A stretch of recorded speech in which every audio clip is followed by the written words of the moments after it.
Hello, this is Mark Allenbaugh, and this is a review of my Great Enemies Tour. My 4 days spent in the DPRK and Russian Empire traveling from China.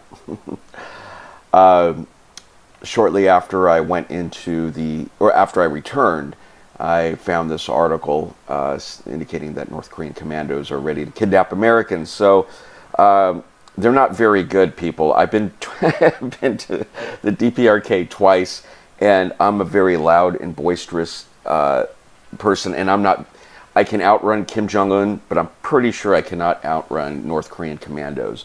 But despite being there 2 times and very openly, the commandos haven't caught me yet. Frankly, the Russian commandos didn't either. So at any rate, I take that for what it's worth, which I don't think is much. Defectors tend to be like disgruntled former employees. So this video is part 1 of a 3-part series. I'm going to cover my second trip to the DPRK, second in 3 weeks.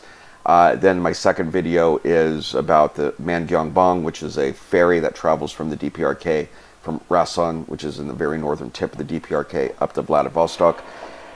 What a crazy trip that was, and an interesting ship. And then my 2 days in Vladivostok, which was really maybe a day and a half in Vladivostok. We got in at about 10 a.m. on a Friday and left around 10 a.m. the next morning.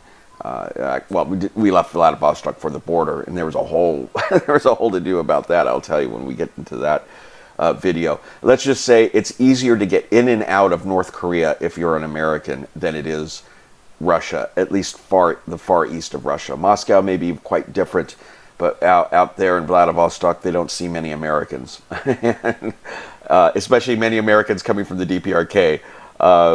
So we'll start here on my second visit to the DPRK, and I'll regale you with tales about how I learned how to play Baccarat, but it cost me $100 at a casino in the DPRK. So this first video is just us driving from Yanji to the DPRK border. There are the primary way people visit the DPRK is they go to Pyongyang, which is the capital of North Korea, and they do that by flying. They generally will fly in from Beijing. This is a very unusual way to visit the DPRK, to drive and just physically cross the border, as opposed to flying and doing all the customs clearance or the immigration at the airports. So we're driving from Yanji, and the reason why I'm showing you this is I want you to take a look at the infrastructure, the quality of the roads in China, and then keep that in mind once we get into the DPRK, and then also when we get over to Russia. Very fast. Yeah. See how fast we're going. This is like the high-speed train. Yeah. See, we're going maybe 150 kilometers an hour, which is over 100 miles an hour. It's actually not over 100 miles an hour. It's about 92 miles an hour, but math isn't my strong suit.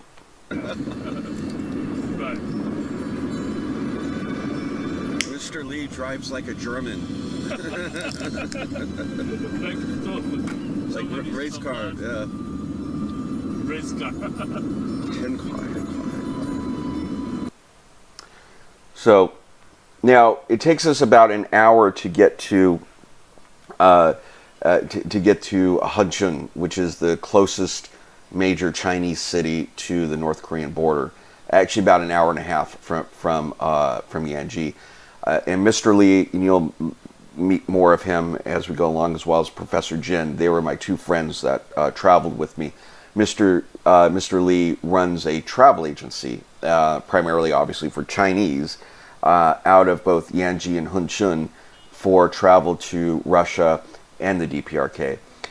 He actually speaks fluent Russian, of course, Chinese, and Korean. For those of you who've been following my posts on Facebook, this area of China, because it's so close to North Korea, has a lot of ethnic Koreans that live here.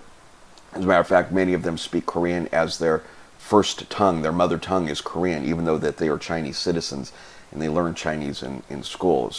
Chinese is actually a second language.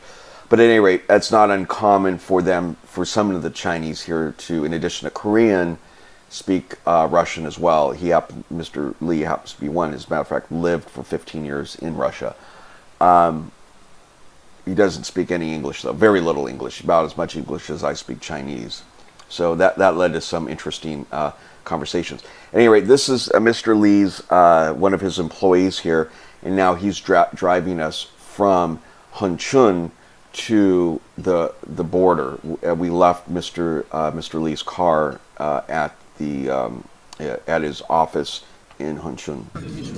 So now we're at Hunchun. We've switched vehicles, and we're driving now to the border. So how far is the border? Like 30分钟？大概需要多长时间？40分钟。40分钟。40 minutes. 40 minutes. Okay, so 40 minutes to the border. Now, when we get to the border, obviously I can't take pictures when I'm there at the border. I've gotten a little trouble last time. So here at the border, what they do is you do not actually need visas to travel to DPRK, at least to this part of DPRK. I'm not sure about Pyongyang. You may need a visa for that, although I don't know if you need a visa or not. But here you absolutely do not need a visa. But you do nonetheless need permission. So the way it's arranged is either through a local consulate. There's a DPRK consulate in Shenyang, or the embassy in Beijing. So what Mr. Lee did, he's got a copy of my passport and called over to Beijing. They do a background check on you, any foreigners going in, just to make sure that you're not a CIA spy, as if that would be easily found on the internet. Or more importantly, what they're really afraid of is that you're a missionary and that you're going to go in there and try to preach and convert and all that stuff. That actually is their bigger concern rather than being a spy. So at any rate, once you pass that, and obviously I'm not some missionary, and I'm not a CIA spy either, for the record. Not that I'd tell you if I was. This document here is essentially a visa, even though you don't need one. They do not stamp the passports of either Americans, Japanese, or South Koreans. South Koreans, frankly, aren't even allowed into the DPRK, so that really doesn't matter. But Americans, Japanese, no stamp in the passport, which is a little disappointing because for those of you who travel a lot, I'm sure you like to collect all the different stamps of the crazy places you've been. So instead, what they do is they stamp this piece of paper and you've got to sign it. And I was assured by my guide that I would be able to keep this paper, and this is the flip side of it with the actual entry stamp there you could see going into the DPRK on the 12th. And I was assured by my guide that I'd be able to keep these as souvenirs, etc., etc. Nope. When I left DPRK, when I checked out, when I was hopping on the ship to go to Vladivostok, they took the papers from me. So luckily this time I was able to take pictures and have this at least as proof that I was in the DPRK. So, and just to kind of remind everybody where in the world North Korea is, right here, right between China and Japan, and North Korea, of course, and again, I know it's a major surprise, is north of South Korea. And to focus in here, where I was, Yanji is over here, Hunchun is like right over here, and this is China up here, and Russia is like right over here. There's a convergence of Russia, basically, and North Korea share the border right around here, and China kind of dwindles down into nothing. This approximately is the border crossing where I crossed into the Rasan region. And Rasan is split into Rajin. Basically, you can think of Rasan as a state, and it has two counties in it, Sunbong and Rajin. And the capital of Rajin is a city called Rasan. So that's where I stayed most of my time. Okay, so now we've as I said before, when I first went in the DPRK, my camera was confiscated. So I eventually was able to buy a camera when I got into Rasan, take pictures. And for those of you who saw the first series of videos, that's what I took my pictures with the camera I bought in Rasan. So I did not get a chance to record the initial travel from the border into Rasan, which is very interesting, as you'll see. So here's a little conversation I'm having with our guides, and you get to meet them. I do a little introduction. So we're back in DPRK. This is Mr. Kim. Yeah. Yep. Mr. Liu. Mr. Liu. Ani hao. And the driver, what is his name? The new driver. New driver. His name is Mr. Liu. Mr. Liu. And I have Mr. Lee. Mr. Lee, yes. Another Mr. Kim. And Mr. Kim. Professor Kim. Yeah. And then there's some goats. Yep.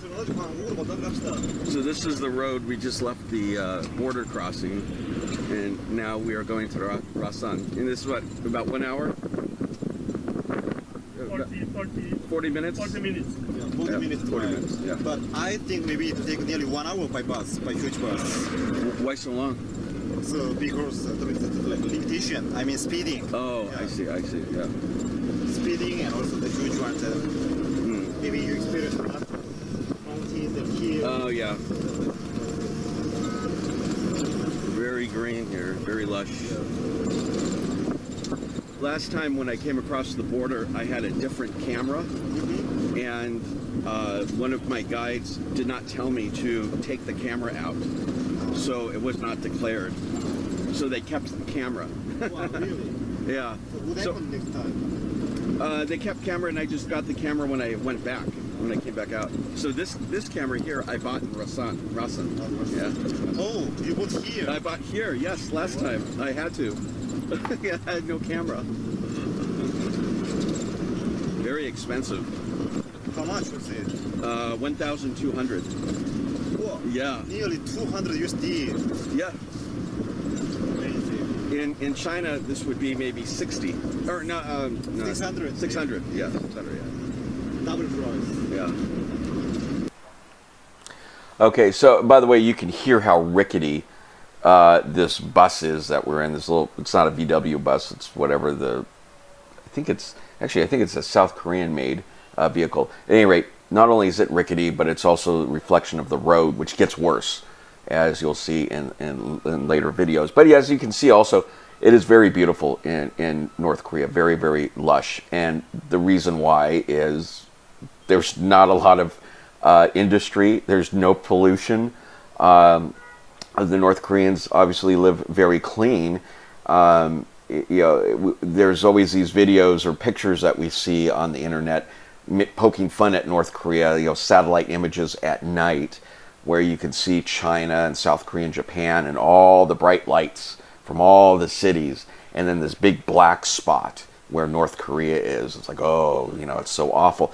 But folks, if you really think about it, North Korea is probably the most environmentally friendly. Actually, I'm sure it is the most environmentally friendly nation on Earth because there's so little industry and there's so little pollution that takes place there. They can't even afford to bring in chemicals to do, for fertilizer or, to control bugs and pesticides. Pesticides.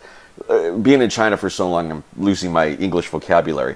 But there's not even pesticides there. So, there's not all the problem runoff that like we have in Ohio, for example, Lake Erie. The pesticides go into Lake Erie and creates all these algae blooms and stuff like that. Nothing like that in North Korea.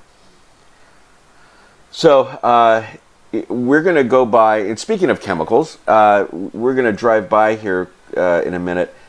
This is the road from the border, okay, down into Rasan. Here's Rasan, and you can see here this isn't the border between. This is basically the border between two states or provinces in North Korea. So we're going to drive by this thing here, this chemical refinery, and it is massive. It's like Mad Max Thunderdome massive. It was the first oil refinery in all of North Korea, and it was created during the Kim Sung-il regime back in the late 60s, early 70s. And it was the primary source of all the gasoline in North Korea. Crude oil would be shipped in here and processed into gas and distributed throughout North Korea. And all of that was going well until the Soviet Union collapsed in 91. And then after that, they were getting their crude from Iran and Syria. And then sanctions were put in place by, I think, the Bush administration.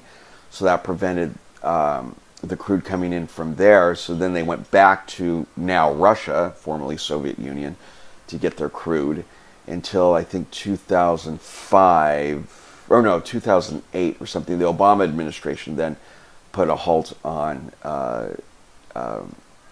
North Korea purchasing crude oil from anywhere as part of the UN sanctions. I shouldn't say the Obama administration, it's the United Nations. And since that time, that oil refinery has been shut down. It's basically been out of operation for a decade, or nearly a decade. And so now what North Korea has to do is purchase all of its crude, or purchase its gas as refined gasoline from Russia. They can't purchase crude, but they can purchase gas from Russia, but it's very expensive. The average price of gasoline I'll explain this picture here in a second, the average price of gasoline in North Korea is about $5.60 a gallon. Now, that's about twice as much as we pay in the United States. But when you consider what the average income is for monthly income for a North Korean, it's absurd how expensive it is, because the average income on the high estimate for North Korea is $166 a month. So at $5.60 a gallon, and you have a 20-gallon tank, you're up around $112 a gallon, or $112 to fill up your tank of gas. That's just about all of your income for the month. So it's impossible, even if you could afford a car, to operate it. Now, with all that said, something still doesn't make sense to me, because I see a lot of commercial vehicles. I see a lot of taxis, for example. And if gasoline was that expensive, and I saw when we went, and I wish I would have taken pictures, but I didn't. But we went and filled up a couple of times, and there, showed how much the gasoline was, and it was in renminbi, by the way. They do not use any of the North Korean won at all in Rasan. It's just all renminbi, which is the Chinese dollar.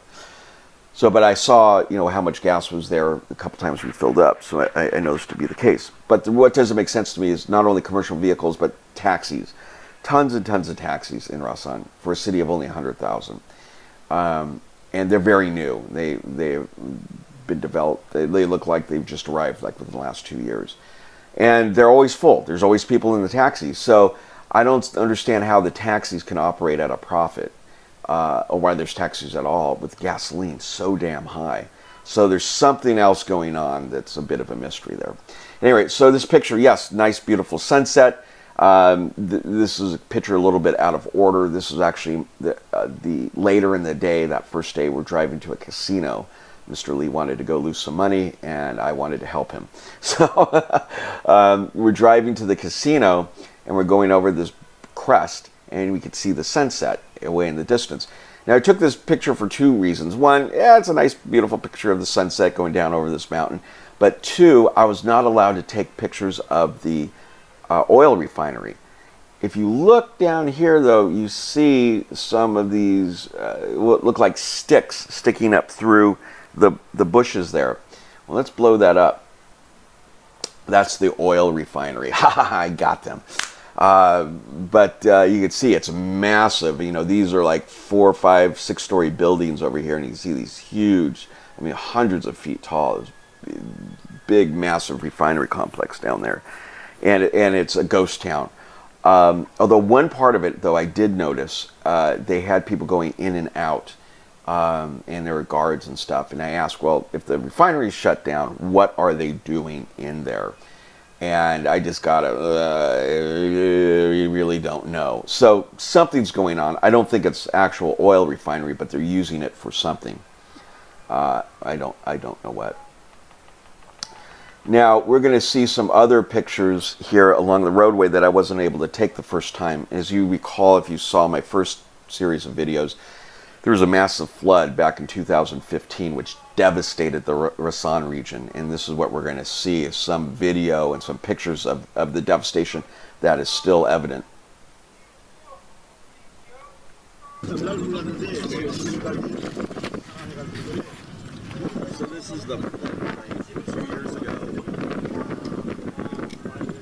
You can see a lot of the boulders coming down the mountain there from the flooding. You know, devastated the area.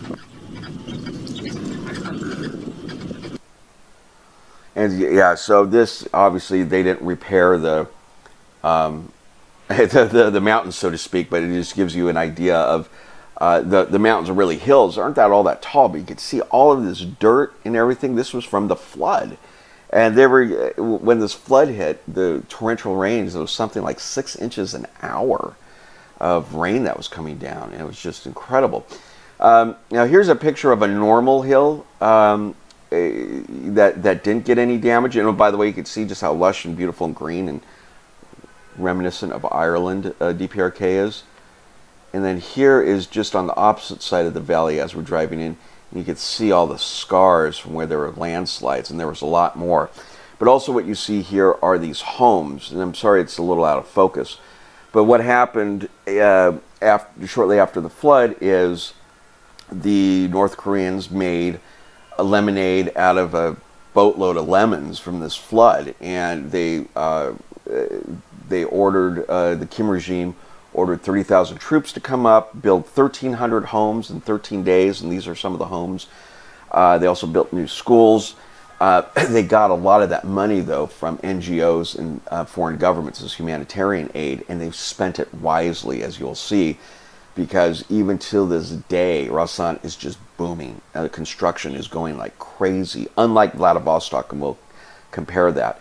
But the economy is just booming in Rasan. And of course, a lot of that has to do with the tourist industry, although with that said, the tourist industry is not big. I mean, it's mainly Chinese going in for a day or two to do some shopping, or spending most of their money over at the casino. There's not a lot of, it's not like the Bahamas or some big tourist destination. We just want to make that clear. So the money that's coming in, though, is primarily humanitarian aid that appears to me to be being spent wisely on developing infrastructure, and you know, kudos to the locals for that. So now we are coming into Rasan.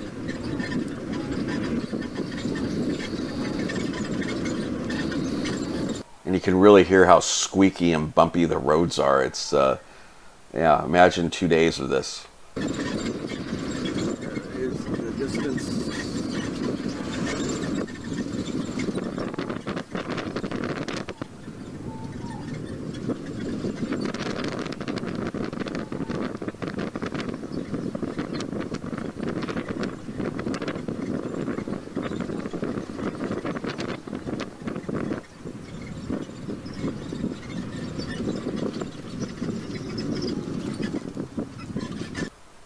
And you can see here, this actually is a manufacturing facility that I was told manufactures backpacks for school kids. And you can tell it's a very new building. It's hard to see over here, but you can see some other pictures. A new large building going up, looks like an office building. And there's a number of other construction cranes throughout the Rasan region. Okay, so now we finally get to our destination. So we are here at the new hotel. I don't know what the name of it is. It has this funny dolphin out here. But this is the port of Rasan again. Looks really cool with this fog bank that rolled in. And that fishing ship out there. And then that's the main port out there. You see the fishing boats. Yeah. a little interesting shady places to sit. And everybody ran in without me. And here's some more kitsch. Lots of kitsch. And here's something to scare the shit out of you. Look at this thing. It reminds me of that movie with Jake Gyllenhaal in it. Gyllenhaal, or his name. One about time that I need to watch. Look at that bunny. Here's your nightmares, people. Yeah, that is a scary bunny. One thing that was interesting on this trip, though, I don't know if it was intentional or not, but I wasn't shadowed nearly as much as I was the first time.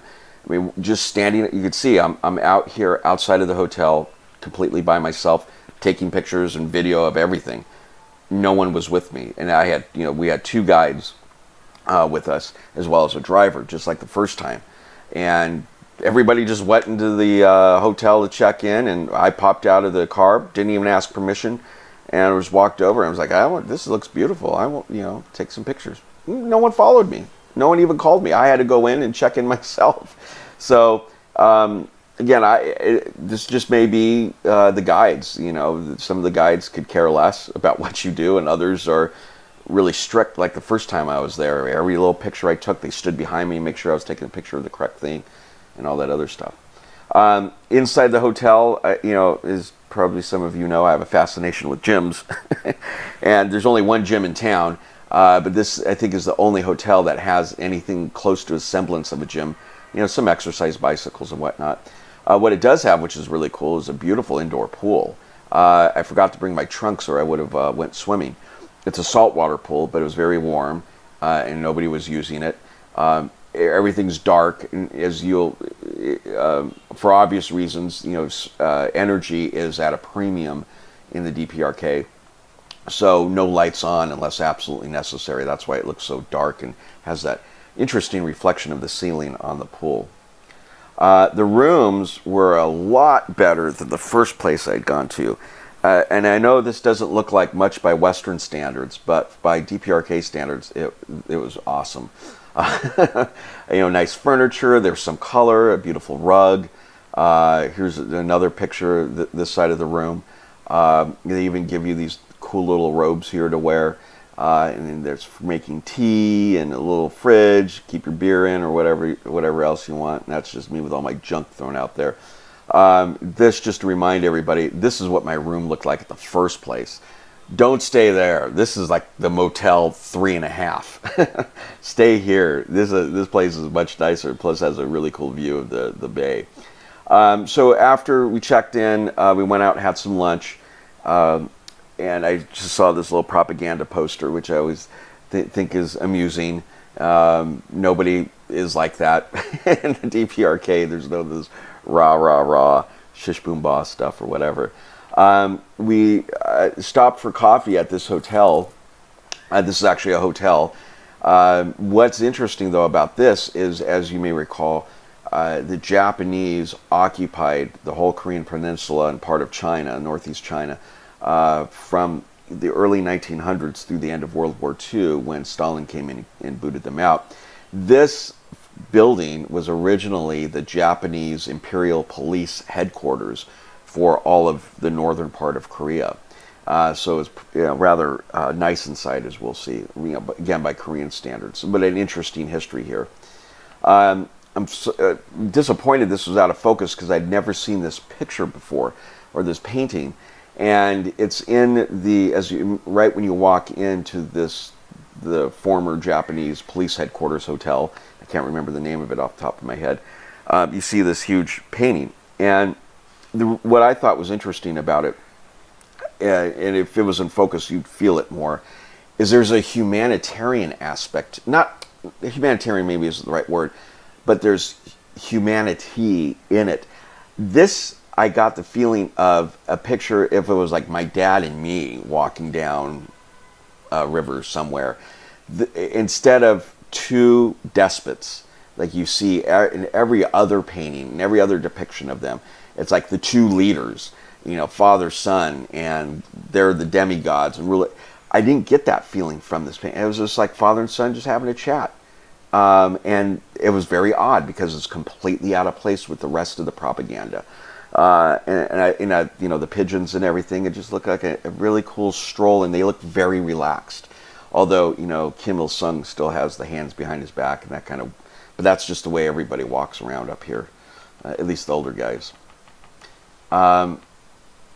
Here is a picture, sorry it's out of focus, of the foyer. Coming into the left is where that painting was that you just saw.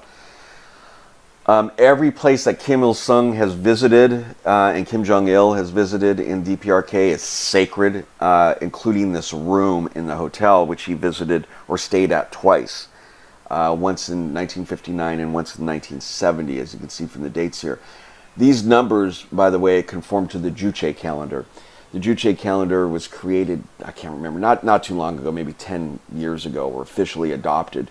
And the Juche calendar is the official calendar for North Korea, which nobody follows, even North Koreans. And it starts, year one is the birth of Kim Song-il. And so when Kim Song-il was basically 48, which was in 1959, he stayed at this hotel. And when he was 59, he stayed again in 1970. Here's just, took a gander at one of the rooms. And you can see very, nice furniture, a nice bed, and they had a sitting room here and a bedroom in the other room where you can see Professor Jin going into. Jin, by the way, is how Chinese say Kim. Kim is Korean. Jin is the Chinese version of Kim. And this is Mr. Liu, one of the guides.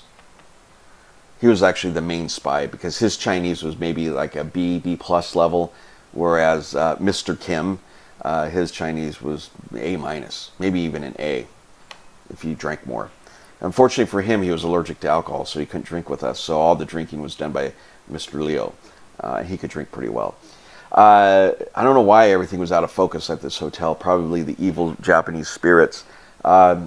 This is the sitting room where we had some coffee, or the bar of the hotel, and there's a bar there on the left you can see folks hanging out at, and really interesting black furniture, and there's a TV on the right hand side. So cool place to chill. This was the typical bookstore that they have in all the foreign hotels, and the books there are always of whatever Kim Song-il or Kim Jong-il or Kim Jong-un wrote, and occasionally some other scholar, but it's always about Juche philosophy or history of North Korea and what have you. And I bought a number of them and read them, and it's just, a lot of it is just really weird, badly translated gibberish, propaganda gibberish. And again, for the life of me, I can't figure out what Juche really is, because whenever you read anything about Juche philosophy as it's translated from the Korean in any of these books, these books spend an enormous amount of time saying that Juche isn't this, Juche isn't that, Juche is different from Marxism, Leninism, and it's great and all this other stuff. But whenever it gets down to, well, what the hell is it? So one day we'll figure it out. Maybe there really is nothing to it. I don't know. So one of the other things that's interesting are these newspapers here. They have these newspapers in the foreign hotels, and I picked one up, and it was a newspaper from that day. Above the fold was a picture, of course, of Kim Jong-un studying something, and right below the fold was a bunch of pictures of missiles being launched, the same kind of missiles we see in the West on TV and whatnot. So I thought that was pretty cool. Can I take a picture of it? No picture. Can I buy it? Nope, can't buy it. It's just there for decoration. What? It's a foreign hotel. You have these newspapers out. Obviously, I was allowed to read it and pick it up and look at it. I can't read any Korean, of course. But I just thought that was kind of silly. Why even have the newspapers out just to tease a guy like me? I mean, I would have loved to have purchased all of them. Anyway, so when you walk outside of the front of this hotel, you see this big empty square. There's nothing to it. But you'll notice these little red booths, these rectangular booths around here. Those are actually little restaurants that people congregate at in the evening. And also you can see up here all the construction that's going on. And these construction cranes aren't like you see in some parts of the U.S. or in other countries that have been sitting there for 10 years and rusting away. No, these things were moving all day long. There was construction going on. And it wasn't, folks, just for me. The North Koreans aren't going to go through any trouble to try to mislead little me, especially at that level. So there was construction and things are being built. And I've noticed differences just in the 2 weeks that separated my first visit from my second. There was construction going on for a sports arena, and I noticed new cement blocks and stuff had been up. So there is actual construction going on. It's not just make-believe. So these little restaurants, you can go in, you can have lamb kebab, which is very good. Koreans love barbecue, and I'm embarrassed that I never knew that about Korean culture, and some of my best friends are Korean. I just never knew. And growing up in the States, everybody's kind of assimilated into a dull, bland, generic American diet, and we lose all of our culture from overseas.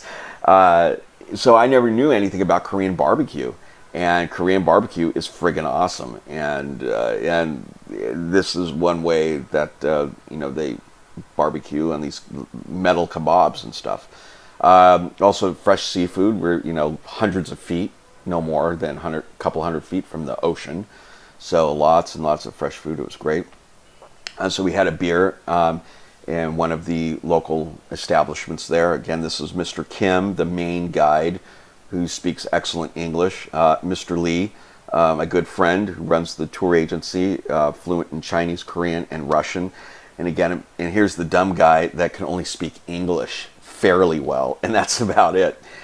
Interesting, the story about these beers here. The beer is from a Czech guy, a guy from Czech Republic now, has a few years ago opened a restaurant there in Rasan and brews his own beer and distributes it to all the local restaurants. And I've had it; it's very good. So unfortunately, I wasn't smart enough to buy. I don't think he canned it anyway. But if he did, I wasn't smart enough to ask to try to smuggle some out, bring back to the States, because it's pretty good beer. And there's also a local North Korean beer too. I can't remember what it's called, but nothing outstanding. But this Czech beer was pretty good, especially because it was about 300 degrees out and humid. So another picture of satellite image of Rasan, just to get you your bearings. This is the main road in. I'm down here right now, and if you recall from the first series of videos, this is where Chris Kim lives with 25 Americans on a farm. They produce a lot of, I can't remember the name of the seed, forgive me, but they make like a tofu jerky out of there, and not soybean oil, but there's another primrose or something like that. I can't remember what it is, but some other oil that they manufacture there, and they then export it to the Chinese and South Korean markets. We're going to take this road up over here and come up and then come back down over a mountain range. It's a small mountain range here to this area. This little thing right there, that is the Emperor Hotel and Casino. It's one of 4, soon to be 5 casinos in the Rasan region. And then we are going to go out here onto this little island. This little spit of land is a road out onto this island. And we are going to take a boat trip out here and go fishing for a little bit and do a little seal sightseeing. So remember what I said about the roads and the infrastructure? Watch. We are on the road to the Emperor Casino, and this is so bumpy. Oh, they really need a Hummer here. Oh, my bladder. So we're cresting the mountain now. This is the top of the mountain that we're going over.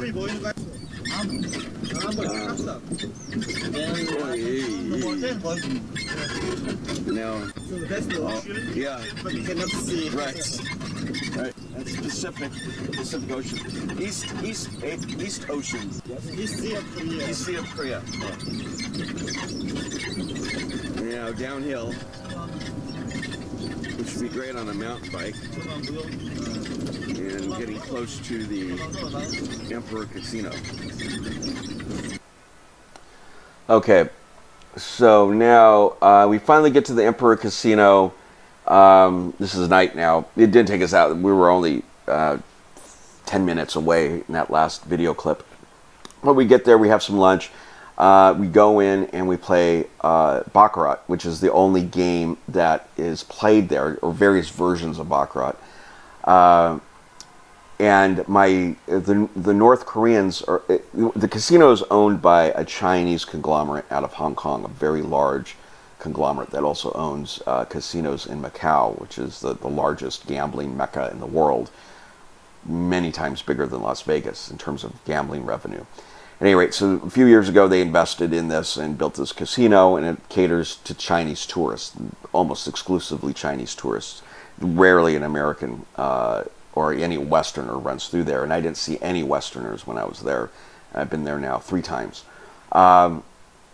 So the North Koreans are not allowed into the casino part of the resort. So I didn't have a translator with me, except for my friend Professor Jin, who does speak English. But even he could not understand the rules or how they were being explained to him. And so he couldn't relay them to me in an intelligible fashion. I think he was just mind blown. This was his first time into the DPRK, so he was just completely mind blown about all of this, because he has lived in Yanji as well as South Korea. He's lived in Yanji his whole life, but spent, I think, 7 years in South Korea, as well as a year as a visiting scholar in the United States. But he had never been to DPRK before. He was scared to go, frankly. So all of this was very mind-blowing to him. So he was just blah, blah, blah when we were in the casino. And he's been to casino before. He visited Vegas.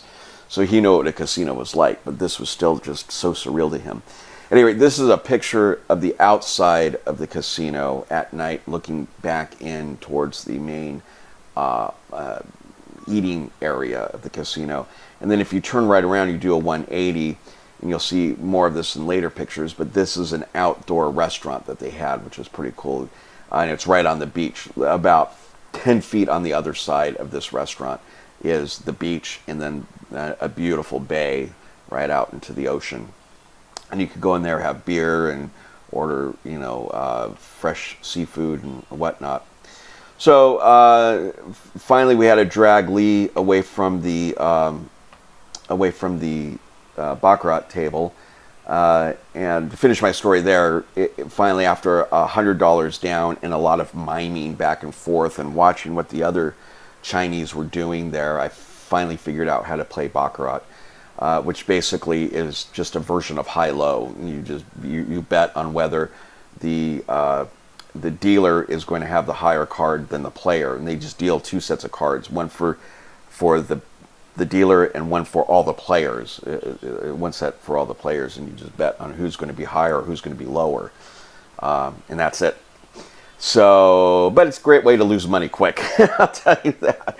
And I remember it from James Bond being really elegant and what have you, but it seems very simplistic to me. At any rate, we get back to the hotel pretty late. As I've said repeatedly, the sun comes up very early in this part of the world.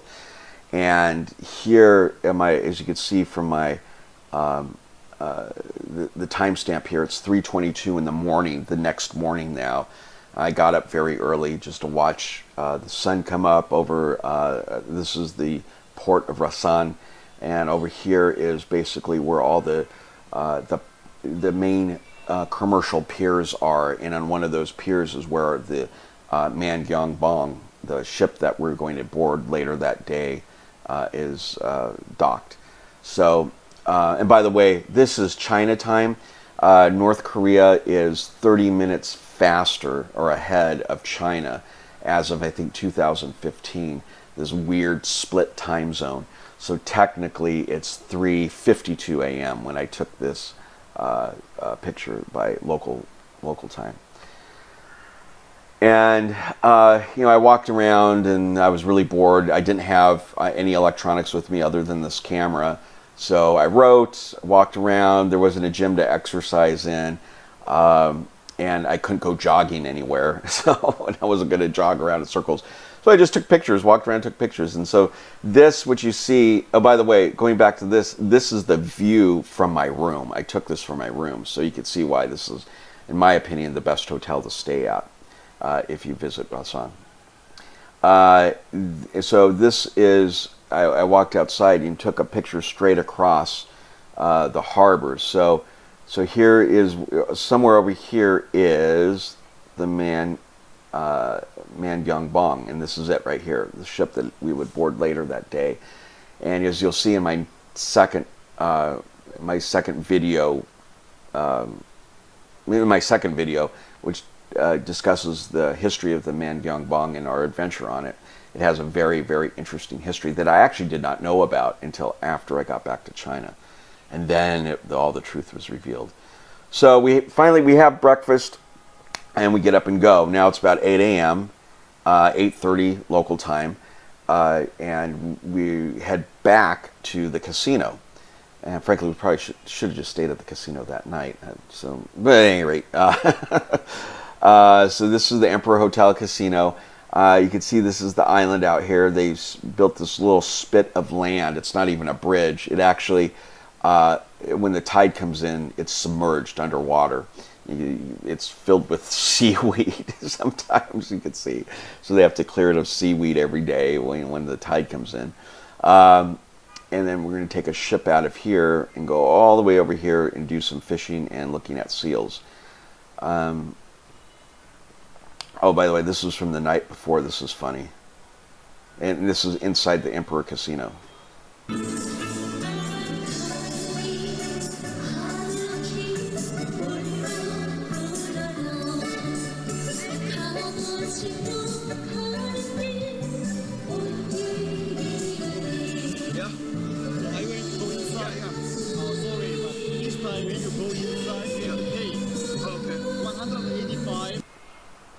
So I was trying to see this rock band that is advertised was playing that night. Hardly rock band. It's just kitschy North Korean. I don't even know if you would call it pop. At any rate, I just tried to play the dumb blonde and walk in there and pretend, I don't know what's going on. And immediately, Agent 99 here came out and accosted me. It's funny because she was saying stuff to me, but you can't hear it on the tape. But anyway, my guide finally saw Agent 99. They had some mind meld, and so my guide came over and said, "Hey, you can't go in there unless you pay 185 renminbi, which is like $60, or maybe even more than that. It's about $60. I'm not going to pay $60 to watch that kitschy thing." And there was nobody else. There was maybe like 5 people in the audience out in there. So anyway, I thought that was funny. So now, back to the day. So we finally get over, after breakfast, we finally drive over to the island, and I rent a boat, or a large one, that generally is for sightseeing. I rent it for $160 for a couple of hours just to go touring around. Mr. Lee decided to lose more money, so he stayed at the casino. And so one guide had to stay with him. And so even though you're Chinese, Chinese still have to have guides. So we had 2 guides, and oddly enough, they split up, which I didn't think they would do. I thought they were going to force Lee to come with us or say we couldn't go sightseeing without Lee. But they allowed us to split up. So one guide stayed with Lee, and Mr. Kim came with us, came with me and Professor Jin. So we went out fishing. Okay. Going off on our 3-hour cruise. I'm not Gilligan. There we go. Taking off. And you can see there, that's the Emperor Casino back there.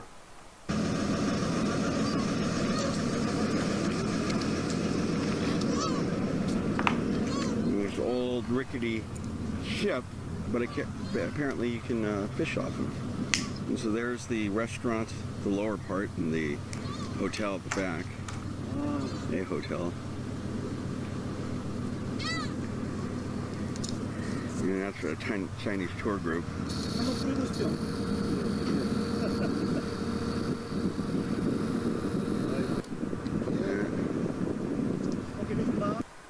And those Chinese were really upset, by the way, that it was just me and Jin and the guide on a ship that, or a boat that was about twice the size of their boat, and they had about 12 of them. So like, why does the American get the bigger one? So my guide had to come up with an excuse and say that I had paid 1,000 USD, and so they thought I was crazy. And they, oh, fine, if he's crazy, wants to throw his money away. No, actually, I paid 1,000 renminbi. That's me just with my, I don't know what kind of stupid pose that is. So this is a picture of the captain. Actually, no, this is the first mate taking us out. And the captain actually was kind enough to help me tie the correct, I had a lure on there. It turns out it was a lure for squid. We had gone the day before to buy some bait and tackle, and you can buy bait and tackle at a local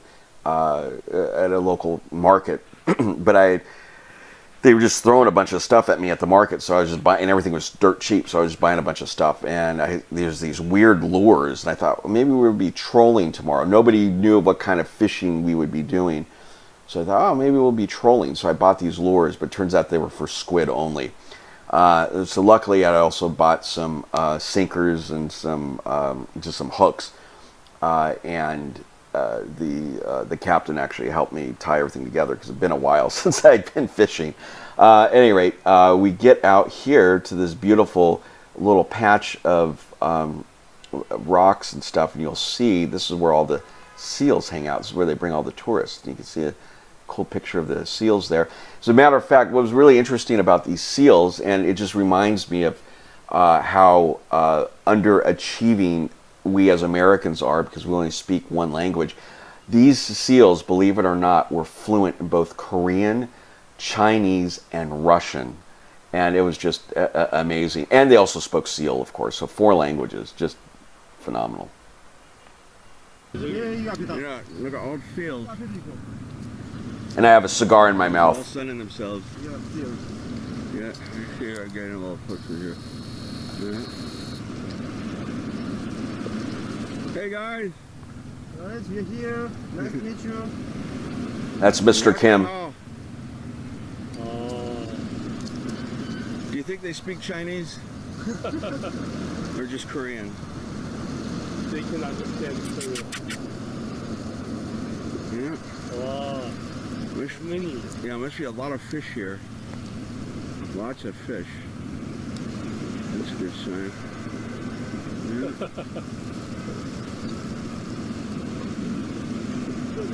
Yeah. Yeah. Stay here to stop the boat here for about 15 minutes. Okay. 시오리 우리 정말 무슨가? 물 말일까? 물개. 네, 하이고. So we're pretty close to the shore too. You can swim out here. Looks like a little beach there. And someone's fishing.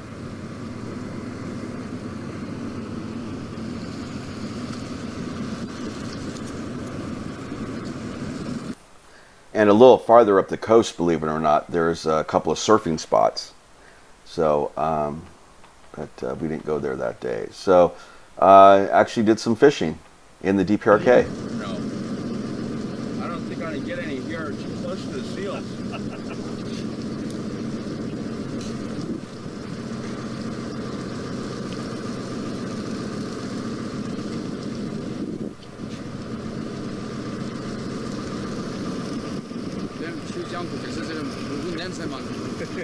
비싼 담배니까 저희 한 대 200원짜리입니다. And you can see over here, this is Gilligan, by the way. He's doing some fishing as well, and just he basically just had a spool of a fishing line. We didn't catch anything, unfortunately, because it was just too hot. We were only in about 5 or 6 meters of water, and plus I think we were too close to the seals. But we didn't have time to go into any other fishing spots. These are the Chinese up here. all scowling at me like, why do you get the bigger ship or the bigger boat? Yeah,